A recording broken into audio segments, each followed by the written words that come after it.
Welcome to week 4 of the NFL season. My name is Drew Garino, and at this hour we have breaking news.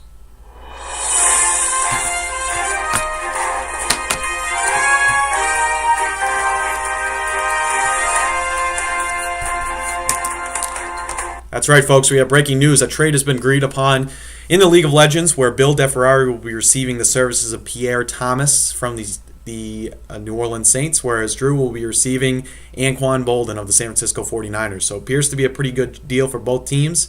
We will see if it passes through a league vote, but that deal has been agreed upon in the 5 o'clock hour. So check that on your league status moving forward. As for the league, last week was a rough one in predictions for me. 0-5, 4-11 on the season. It's been a rough start overall. Really need to get this thing going and start turning it up here.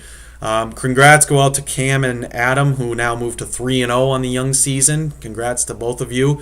Defending champ and the runner-up are 0-3, so something's got to give here this week in week 4 of the NFL action.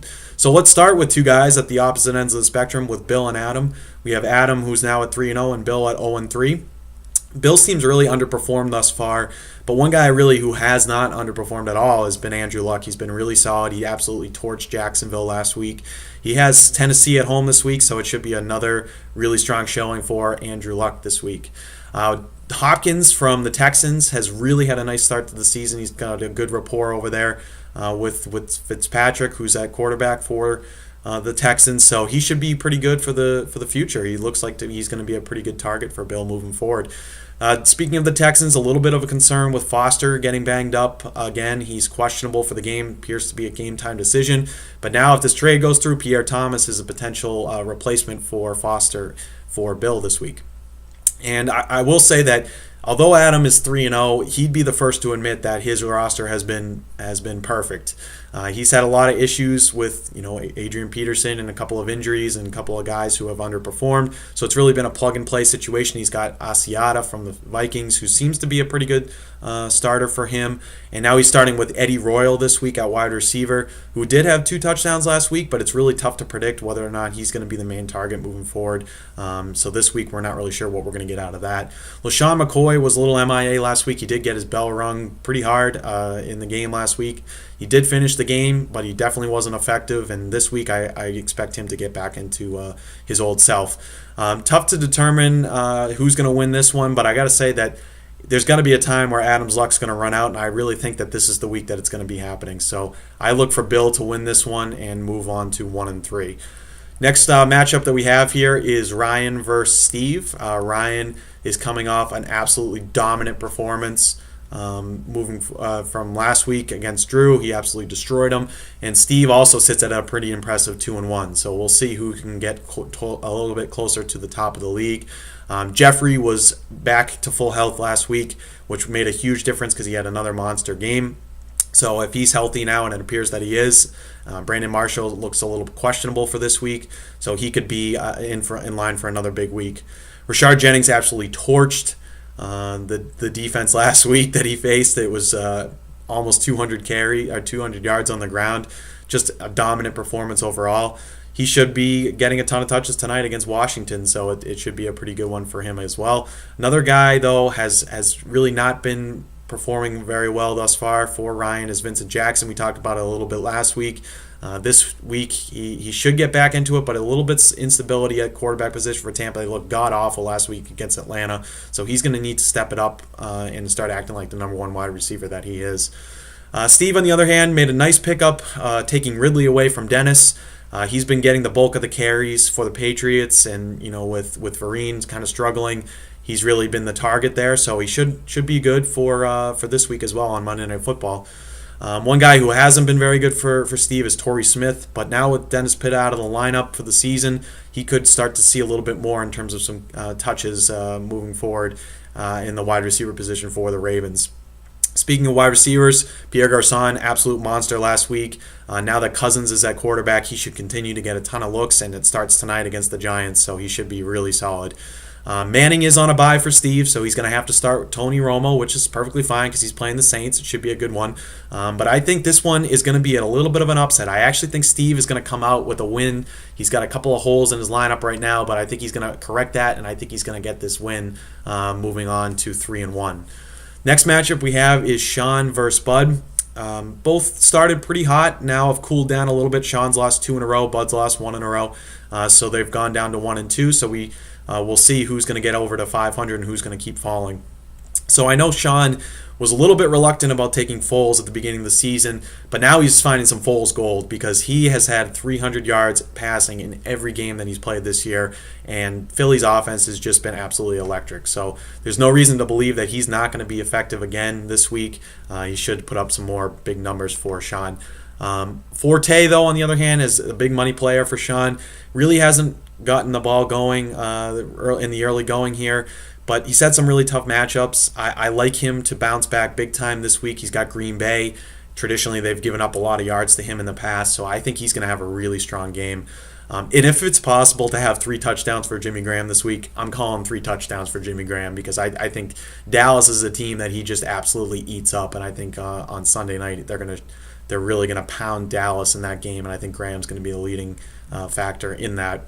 Arguably, the best fantasy football running back this year has been Le'Veon Bell, and that is someone who Bud is in possession of. He was very good last week in the Sunday night game against a really tough defense. So if he can do it against Carolina, there's no reason to believe that he can't have another big game this week for Pittsburgh.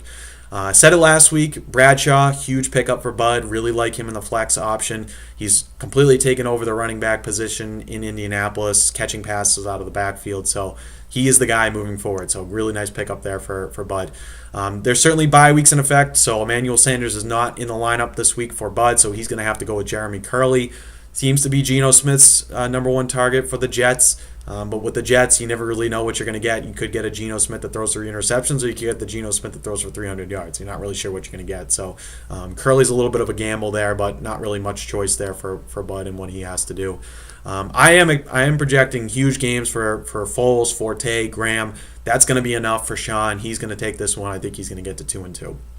Next matchup we have is myself versus Dave. Dave was in a real barn burner, as I mentioned earlier, with Adam last week, but Drew at the same time has been the number one blowout of the week the last 3 weeks. So that's the whole season. So he's had a pretty awful start to the season.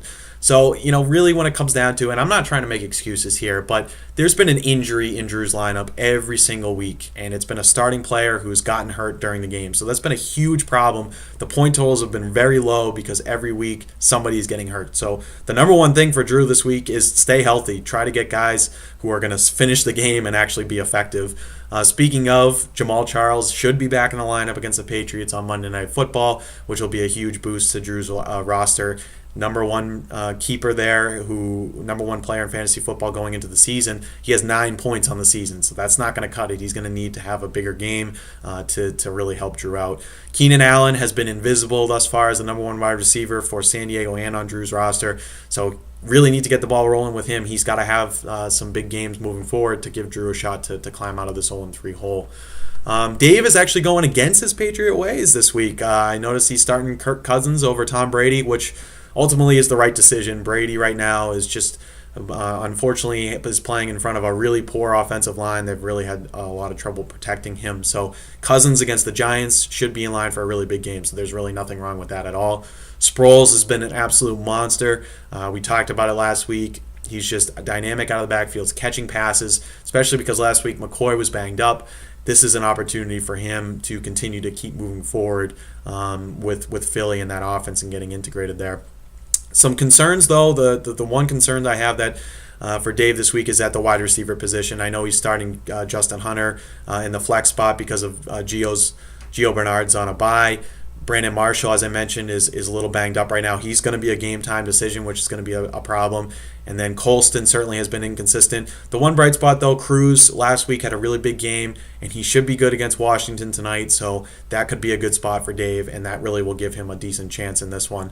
I picked 4 myself in every week this week, and of course I've lost all 3. When you look at the matchup, though, it's just the projections there. Everything seems to align with Drew finally getting out of his slump and getting into that win column. So I'm gonna ride it. I'm gonna risk that. I don't want to do it, but I'm gonna try to go for the reverse psychology effect. So we'll see how it pans out. But I'll take myself to win this one. Dennis versus Cam is the matchup of the week. 2-1 for Dennis. Cam is at 3-0, so a really important matchup in the standings. Cam is at 1, Dennis is at 3. With Dennis right now, everyone last week for Washington had a really big game against Philadelphia, including Deshaun Jackson, who had a really nice homecoming. If he's healthy, which appears he is, again against the Giants tonight, that's a beatable matchup. That's something that he can do and put up some big numbers. Dennis is starting 2 Miami players, Lamar Miller and Mike Wallace. Lamar Miller, who did not have a good year last year, is having a good year this year. Minus the fumble he had against the Patriots, he's put up some pretty good numbers. Mike Wallace clearly is the number one. He's double digits every single game, so he could be again another guy moving forward that is going to be a good player for Dennis. There's definitely some bye issues on Dennis's team. He's starting Sammy Watkins, very electric player, but he's been injured a little bit. He's got a rib issue. A little bit inconsistent with E.J. Manuel. They had a rough week last week, so definitely a question mark there at the receiver position for Dennis. Speaking of receivers for Cam, talked about it again a little bit last week. Antonio Brown, fantastic performance, number of catches. He's a top 5 wide receiver in fantasy football. It's just there's no other way to say it. He's one of the best in fantasy football, and he makes catches and scores touchdowns. What else can you ask him to do? How about Martellus Bennett for Cam? Pretty good little pickup there in the draft. 2 touchdowns last week. He has 4 on the season in 3 games, which is really impressive. So really nice little find there for Cam, in the draft. The one thing I have a little concern about though is when you look at Cam's roster, Eddie Lacy has had a really rough start to the season. Now, granted, he's had some really tough matchups. He had the Jets last week; they're a really good run defense. So it's not time to panic just yet. He's got a really good chance to redeem himself against Chicago this week. That's a team that he's done well against in the past. So this is the opportunity for Eddie Lacy to get back into the plus side and start doing some big things. So as the score projects for this particular matchup, it's really a 50-50 split. I know it will piss Dennis off if I pick him, and I know he's in Ireland right now having a great time with Sean, drinking beers at the top of the Guinness Tower and all that stuff. So I am absolutely going to pick Dennis this week. I'm going to piss him off. So Dennis, I'm picking you, and I hope you lose.